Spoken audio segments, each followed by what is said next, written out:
विधानसभा निवडणुकीची रणधुमाळी सुरू असतानाच आता राजकीय पक्षांमध्ये नाराजांची संख्या देखील वाढताना दिसत आहे। त्यातही महायुतीतील आमदारांनी व्यक्त केलेली उघड नाराजी याबाबत आता चर्चा रंगली आहे। श्रीनिवास वनगा यांच्यानंतर मीरा भाईंदरच्या अपक्ष आमदार गीता जैन यांनी उघड नाराजी व्यक्त केली आहे आणि ही नाराजी व्यक्त करताना त्यांनी 2 वर्षांपूर्वी झालेल्या शिंदेंच्या बंडाचा देखील उल्लेख केला आहे। याविषयी सविस्तर जाणून घेऊया। मीरा भाईंदर विधानसभा मतदारसंघातून भाजपने गीता जैन यांना डावलून माजी आमदार नरेंद्र मेहता यांना तिकीट दिले आहे।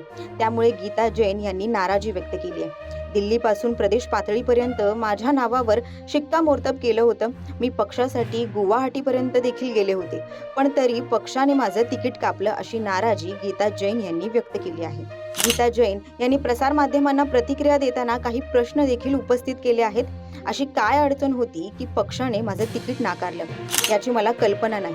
कारण अनेक जण म्हणतात की तिकीट विकत घेतलं, कारण 1 दिवसापूर्वीपर्यंत मला आश्वासन देऊनही माझं तिकीट का नाकारण्यात आलं हे अद्याप मला समजलेलं नाही, असं गीता जैन म्हणाल्या आहेत। तो अब ये निर्णय बहुत खेदजनक है। और ये क्यों निर्णय हुआ, अब ये नेक्स्ट क्वेश्चन आप पूछे, उसके पहले मैं बता देती हूँ कि ये क्वेश्चन अपने वरिष्ठों को जरूर पूछना चाहिए कि ये निर्णय आपके लेने के पीछे की मजबूरी क्या थी। जिस तरह से आपने कहा कि आपके यहाँ संजय जी देवेंद्र जी ने वादा भी किया था, इन वक्त आपका टिकट काट दिया गया, क्या आपको लगता नहीं कि आप सब धोखा हो जाए?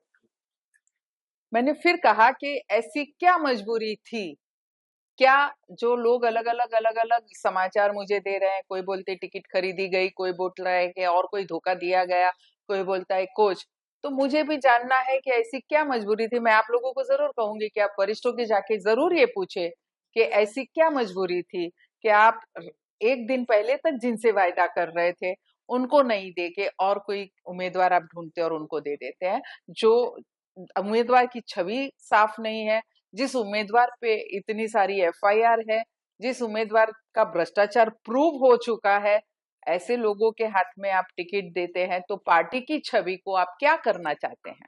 उम्मीदवारी जारी होने के बाद आपकी किसी वरिष्ठ से बात हुई थी? जी, देवेंद्र जी का फोन आया था, उन्होंने सिर्फ यही कहा कि हमारी कुछ मजबूरी थी इसलिए हम आपको टिकट नहीं दे पाए। त्यामुळे भाजपाने डावलल्यानंतर गीता जैन आता अपक्ष निवडणूक लढण्याच्या तयारीत आहेत। दरम्यान 2 दिवसांपूर्वी अशीच नाराजी पालघरचे विद्यमान आमदार श्रीनिवास वनगा यांनी व्यक्त केली होती।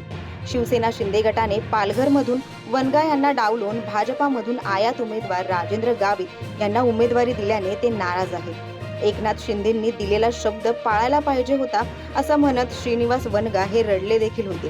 त्यामुळे श्रीनिवास वनगा हे आता काही वेगळा निर्णय घेणार का, याकडे देखील राजकीय वर्तुळाचं लक्ष लागलं आहे। गुवाहाटीला गेलो तरी तिकीट कापलं गेलं, अशी नाराजी आता आमदारांकडून व्यक्त होत आहे। त्यामुळे विरोधक हा मुद्दा प्रचारामध्ये उचलून धरू शकतात आणि त्यामुळे या आमदारांची ही नाराजी शिंदे गट परिणामी महायुतीसाठी अडचणीची ठरू शकते, अशी चर्चा आता रंगली आहे। निवडणुकी संदर्भातील अशाच नवनवीन अपडेटसाठी पाहत रहा लोकसत्ता लाईव्ह।